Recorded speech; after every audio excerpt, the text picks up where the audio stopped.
नमस्कार, हमारे खास कार्यक्रम में आप सभी का बहुत स्वागत है। आपके साथ मैं हूं नलिनी पांडे। शारदीय नवरात्र का छठा दिन है। आज माता के छठे स्वरूप मां कात्यायनी की पूजा की जा रही है। सुबह से मंदिरों में भक्तों का तांता नजर आ रहा है और ऋषि कात्यायन की पुत्री होने के कारण इनका नाम कात्यायनी रखा गया। मां कात्यायनी की पूजा से विवाह में संबंधित जो समस्याएं आती हैं वो दूर होती हैं। धार्मिक मान्यता है कि इनकी कृपा से योग्य वर और विवाह की सभी अड़चनें दूर हो जाती हैं। ये ब्रजमंडल की अधिष्ठात्री देवी हैं। मां कात्यायनी सफलता और यश का प्रतीक हैं। भगवान कृष्ण को पाने के लिए ब्रज की गोपियों ने इन्हीं की पूजा कालिंदी नदी के तट पर की थी। ये ब्रजमंडल की अधिष्ठात्री देवी के रूप में प्रतिष्ठित हैं। छठे स्वरूप मां कात्यायनी की पूजा अर्चना करते हुए लोग आप देख रहे हैं तस्वीरों में सुबह से ही भक्तों का तांता लगा हुआ है। दूसरी तस्वीर मां झंडे वाले की आप देख रहे हैं।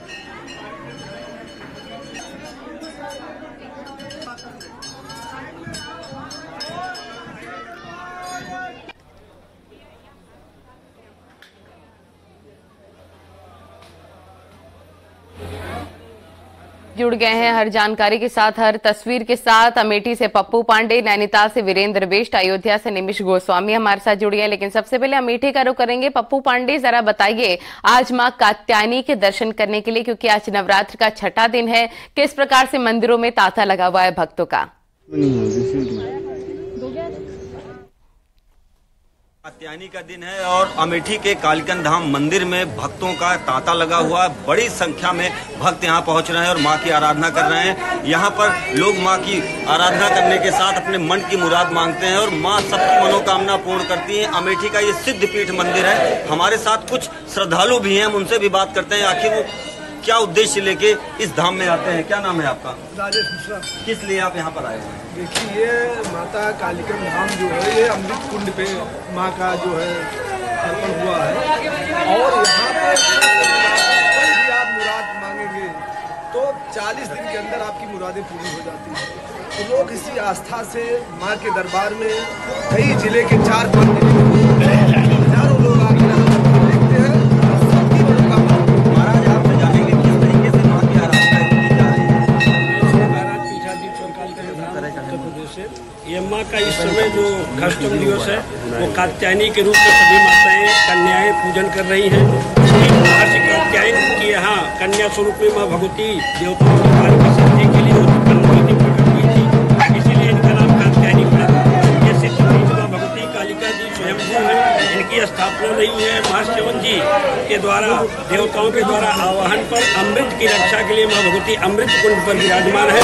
इनका पुराण लेख पुराणों में, वेदों में, शास्त्रों में है और यही कारण है कि ये माँ स्वयंभू है। स्वयंभू होने की वजह से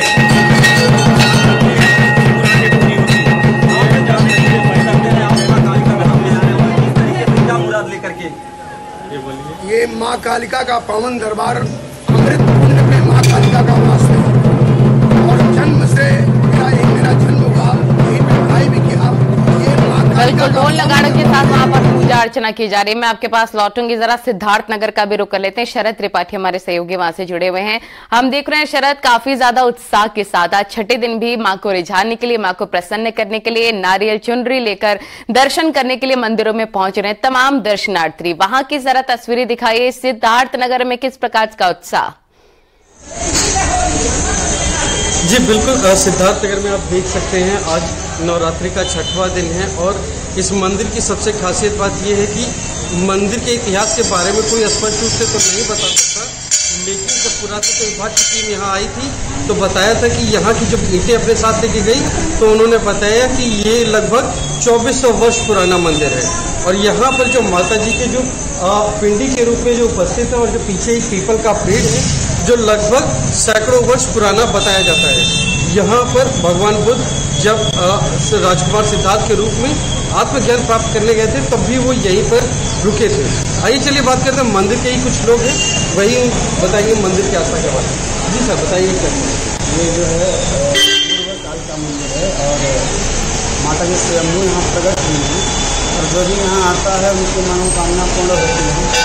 यहाँ पर स्वयं जो है भगवान बुद्ध ने यहाँ अर्चना पूजना किया है, यहाँ से जो निकले हैं और भी चर्चा आती है कि पूर्व काल में जब 500 पांडव जो है अज्ञातवास के समय में जब पलटा देवी मंदिर से निकले और आजीवन के लिए जा रहे थे, तो यहाँ भी उनका जो है विश्राम स्थान हुआ करता था। और चर्चा थी कि ऐत्रेय मुनि के द्वारा भी यहाँ तपस्या किया गया था। बाद में उनके पुत्र जो है तैत्रेय हुए, उनके द्वारा भी यहाँ तप जप होता रहता था, पूजा पाठ होता रहता था। इसकी जो है इस मंदिर का जो है पूजा पाठ अनवरत ऋषियों संतों द्वारा चलता रहा। और चर्चा ये भी आती है कि बाकी जो है बाकी से वशिष्ठ मुनि का ऐत्रेय मुनि से मिलना जुलना यही मंदिर पे हुआ करता था और पूर्व समय में आया जाया करते थे। ऐसे यहाँ की मान्यता है। अब कैसा लगता है आपको? मंदिर बहुत अच्छा लगता है। मैं लगभग 20 वर्षों से यहाँ लगातार आता रहता हूँ और भगवान माता जी सारी मनोकामनाएं पूर्ण करते हैं। जैसा कि इन्होंने बताया कि मंदिर लगभग ये बिल्कुल कई सालों से यहाँ पर दर्शन करने के लिए भक्तगण पहुंच रहे हैं और ये परंपरा जो उनकी निरंतर चली आ रही है वो टूट नहीं रही है। नैनीताल का भी रुख कर लेते हैं। वीरेंद्र बिष्ट हमारे सहयोगी वहां से जुड़े हैं। वीरेंद्र, हमने देखा नैनीताल में नैना देवी मंदिर में भी लगातार भक्तों का तांता नवरात्र के अवसर पर लगा रहता है। आज छठा दिन है, आज मां कात्यायनी का दिन है। आज किस प्रकार से पूजा विशेष तौर पर मां कात्यायनी को खुश करने के लिए की जाती है, जरा दर्शकों से भी और तमाम श्रद्धालुओं से भी बातचीत करिएगा। वाकई अगर देखा जाए तो आज मां कात्यायनी यानी छठे रूप में पूजा की जा रही है और कहा यह जाता है कि जो कात्यायनी है उसको लाल रंग काफी पसंद है और आज के दिन रेड जो रोज है यानी लाल गुलाब है वो चढ़ाने से मां प्रसन्न होती है। मैं दिखाना चाहूंगा, ये 51 शक्तिपीठों में शुमार है, मां नैना देवी का दरबार है और यहाँ पर लगातार जिस तरह से देख सकते हैं कि सुबह से ही जो श्रद्धालु हैं, चाहे वो पर्यटक हैं या तो तमाम लोग हैं, वो आ रहे हैं, पूजा पाठ कर रहे हैं। और ये कहा जाता है कि मां सती का यहाँ पर जो बाई आंख थी वो गिरी थी और जब राजा दक्ष ने यज्ञ करवाया था उसके बाद जो यहाँ आकाश मार्ग से शिव अपनी पत्नी का अधजला शरीर लेके जा रहे थे, जहां जहां पर जो अंग गिरे हैं उन अंगों की पूजा की जा रही है। कुछ लोगों से भी बातचीत करना चाहेंगे कि किस तरह से आज मां कात्यायनी का छठा रूप है, तो किस रूप में इसको पूजते हैं आप लोग। और दुर्गा महोत्सव भी शुरू हो रहा है तो धार्मिक अनुष्ठान भी हो रहे हैं। हम सुबह से लगे हैं ये मंदिर में पूजा पाठ करने में। घर से हम पूजा करके आए हैं जी मां कात्यायनी देवी की और अभी हमारी कलश यात्रा शुरू होने वाली है। तो इसमें सारी क्या कृपा रही है मां नैना की? बहुत ज्यादा कृपा है नैनीताल में नैना मैया की। नैनी झील से ही और नैनीताल का नाम पड़ा है। नयन के रूप में, मां सरोवर के रूप में हमारे नैनीताल में प्रसिद्ध है मां नैना। और आज से जो है कलश यात्रा के कृपा बरसाई है हमेशा मां ने। हाँ, आज से दुर्गा महोत्सव भी शुरू हो रहा है तो आपके लिए तो काफी ज्यादा महत्व है। बहुत महत्व है आज। एक चीज और है कि आज से जो दुर्गा महोत्सव है वो शुरू हो रहा है और ये कहा जा सकता है कि जो नैनीताल है यहाँ पर जो बंगाली समुदाय की पूजा है वो पिछले 60 सालों से हो रही है और इसके अलावा जो कुमाऊं का कल्चर है वो उस दुर्गा महोत्सव में देखने को मिलता है। और इस मंदिर के बारे में खासतौर पर ये कहा जाता है कि जो 51 शक्तिपीठ है उन 51 शक्तिपीठों में ये मंदिर शुमार है। और ये कहा जा सकता है कि जो राजा दक्ष थे उन्होंने अपनी जो दामाद थे या फिर जो उनकी पुत्री थी उनको निमंत्रण नहीं दिया। उसके बाद जो सती थी वो उस यज्ञ में गई और हवन कुंड में कूद गई। उसके बाद भगवान शिव जो है वो आकाश मार्ग से अपनी पत्नी को लेके जा रहे थे तो यहाँ नैनीताल में जो बाई आंख है वो गिरी थी। और कहा यह जाता है कि जो नैनी झील है उसका जो जल है उसका जो जल है वो मानसरोवर के जल जैसा पवित्र है। और 3 ऋषियों ने यहाँ पर तपस्या की थी और उन 3 ऋषियों ने इस जल को यहाँ पर प्रकट किया था और उसके बाद से ही इस पूरे जगह का नाम नैनीताल पड़ा। और नैनीताल में जो नैना देवी है उसकी पूजा की जाती है। कई उदाहरण ऐसे मिलते हैं कि जो मां नैना है उसकी कृपा यहाँ के लोगों पर तो रही ही है, पूरे देश के जो टूरिस्ट हैं वो यहाँ आते रहे हैं। और कहा यह जाता है कि जो कई लोग हैं उनके जो नेत्र ज्योति है वो इस नैनीताल की जो नैना देवी है उसकी कृपा से आई है। और कई जैसे नेपाल का एक उदाहरण मिलता है या फिर अलग अलग शहरों के कई उदाहरण मिलते हैं तो कई लोगों को पर कृपा रही है। और मैं आपके पास लौटूंगी, जरा और भी लोगों से बातचीत करिएगा। उससे पहले अयोध्या का रुख कर लेते हैं और धर्म नगरी अयोध्या से निमिष गोस्वामी हमारे साथ जुड़ गए हैं। निमिष, जरा बताइए आज मां कात्यायनी को खुश करने के लिए किस प्रकार से जो तमाम श्रद्धालु हैं पहुंच रहे हैं। कहा जाता है कि मां कात्यायनी की पूजा अर्चना करने से विवाह में पड़ने वाली अड़चन दूर हो जाती है। तो जरा महिलाओं से भी बातचीत करिएगा, लोगों से भी बातचीत करेगा। देखिए, बिल्कुल माँ कात्यायनी ब्रजमंडल की अंतर्राष्ट्रीय देवी हैं और इनके पूजन की अलग विशेषता है। हम जिस जगह मौजूद हैं वो सिद्धपीठ छोटी देवकाली मंदिर है और इसकी धार्मिक मान्यता है कि यहीं पर माँ सीता ने अपनी कुलदेवी को प्रतिष्ठित किया था, जो पार्वती जी के रूप में थी। इस जगह पर सुबह से ही श्रद्धालुओं का तांता है, दर्शन पूजन का दौर शुरू है और जो यहाँ का जो माहौल है वो भक्ति से सराबोर है। सुबह 4 बजे महाआरती के बाद भगवान के पट खोल दिए जाते हैं, माता रानी का पट खोला जाता है। वहाँ शुरू होता है दर्शन पूजन का दौर।